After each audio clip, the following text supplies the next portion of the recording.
Watch your theories catch fire. I can't find your silver lining. Pada masa kuno, geografi didominasi oleh para filsuf dan ahli geografi yang mencoba menjelaskan mengenai bentuk bumi dan wilayah sekitarnya.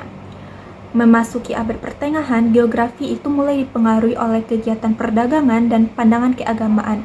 Dan pada masa modern, geografi ini telah tersusun secara sistematis yang dipengaruhi oleh metode ilmiah yang jelas dan didukung oleh teknologi. Baiklah, kita akan masuk kepada materi mengenai sejarah perkembangan geografi.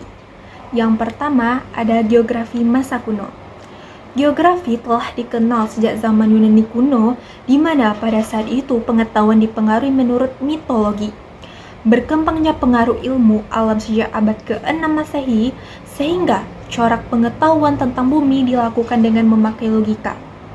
Peradaban yang telah tua dan sejarah pemikiran manusia di Asia yang disebut dengan Phoenicia dan Mesopotamia, dan di Afrika Mesir kuno, maka dasar ilmu dan pengetahuan sekarang itu bersumber pada pikiran yang ditulis sejak zaman Yunani kuno.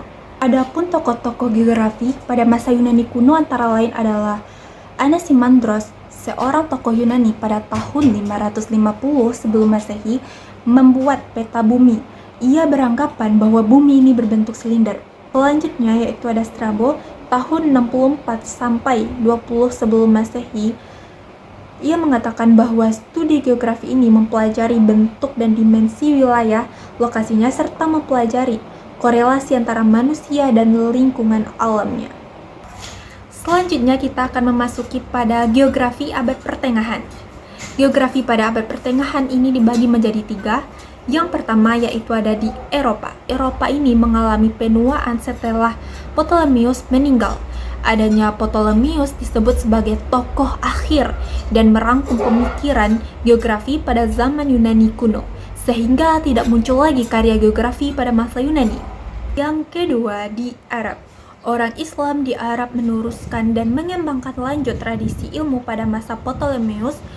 Faktor pendukung perkembangan geografi di kawasan dunia Arab yaitu perjalanan dan perdagangan yang cukup ramai, bahasa dan agama yang sama, kerajaan yang mendukung ilmu dan seni, diterjemahkannya karya tentang pengetahuan geografi astronomi masa Ptolemeus dalam bahasa Arab. Adapun tokoh geografi pada masa abad pertengahan antara lain adalah Al-Bakhi. Tahun 921 ia menghimpun hasil pengamatan mengenai iklim. Selanjutnya ada Ibnu Khaldun, merupakan tokoh sejarah yang mempelajari organisasi kemasyarakatan dan sistem pencarian. Yang ketiga di China. Dalam abad kedua dan abad ketiga, ahli geografi di China itu telah mengembangkan sistem kisti yang disebut dengan grid system. Menurut Needham, karya geografi China itu memuat hal kajian yang mengenai deskripsi tentang kawasan China, deskripsi tentang waktu berbaring China, kisah dan laporan perjalanan, buku khusus membicarakan China, deskripsi mengenai keadaan topografi, dan lain sebagainya.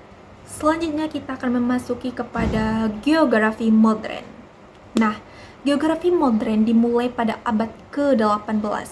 Geografi modern bersifat sistematis, analitis, serta memanfaatkan teknologi untuk mempelajari hubungan manusia dengan lingkungannya dalam skala lokal hingga global. Adapun tokoh geografi pada masa modern antara lain adalah Immanuel Kant pada tahun 1724 sampai 1804, seorang ahli filsafat Universitas Königsberg. Dia memandang bahwa ilmu pengetahuan dilihat dari 3 pendekatan utama, yaitu fakta berdasarkan yang diteliti, memandang hubungan fakta sepanjang masa dalam sejarah, dan mempelajari fakta yang berasosiasi dalam ruang geografi. Nah, geografi modern dilanjutkan pada abad ke-19 bahwa geografi memiliki pusat perhatian pada iklim dan tumbuhan. Akhir abad ke-19, geografi manusia masih bercorak pada geografi Ritter. Pada masa ini, tokoh geografi yang berpengaruh adalah salah satunya itu Frederick C. Ratzel 1844 sampai 1942, menyatakan bahwa alam menentukan kehidupan manusia dan paham fisis determinis menjadi semakin jelas.